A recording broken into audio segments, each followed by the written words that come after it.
کیا آپ جانتے ہیں کہ کچھ کتابیں جو بظاہر صرف علم یا خیالات کا ذریعہ لگتی ہے نے پوری دنیا کی سیاست، سلطنتوں اور جنگوں کی سمت بدل دی؟ مثال کے طور پر آرٹ آف وار نے نہ صرف فوجیوں بلکہ سیاستدانوں اور حکمرانوں کو وہ حکمت عملی سکھائی جو بعد میں بڑے تنازعات کا سبب بنی۔ یا دی پرنس نے اقتدار کے حصول کے لیے چھپے ہوئے حرب اور سازشیں دکھائی جس نے کئی یورپی ریاستوں میں داخلی کشمکش اور تنازع پیدا کیے۔ سینزو، نکولو میکیاویلی، ہٹلر کے مین کیمپ اور دیگر تاریخی کتابیں صرف الفاظ نہیں تھی بلکہ وہ عملی حکمت اور طاقت کے اصول تھی جن کے اثرات لاکھوں جانوں اور سلطنتوں کی تقدیر پر پڑے۔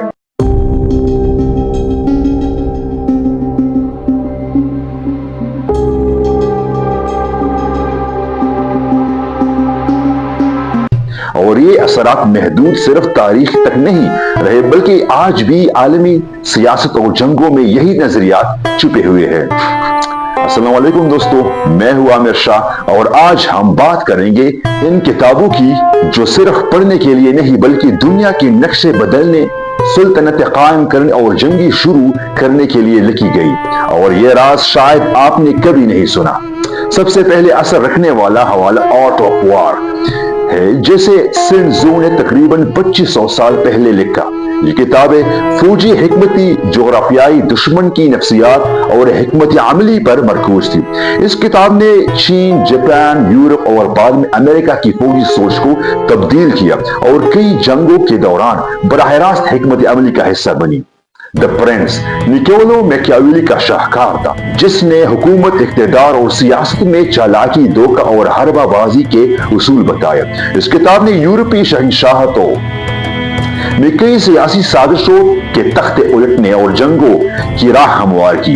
ہٹلر کی مین کیمپ ایک اور مثال ہے جس نے جرمنی کے اندر قومی جذبات، انتہا پسندی اور قوم پرستی کے نظریات کو مضبوط کیا اور بالآخر دوسری عالمی جنگ میں لاکھوں جانوں کی ضیاع کا سبب بنی۔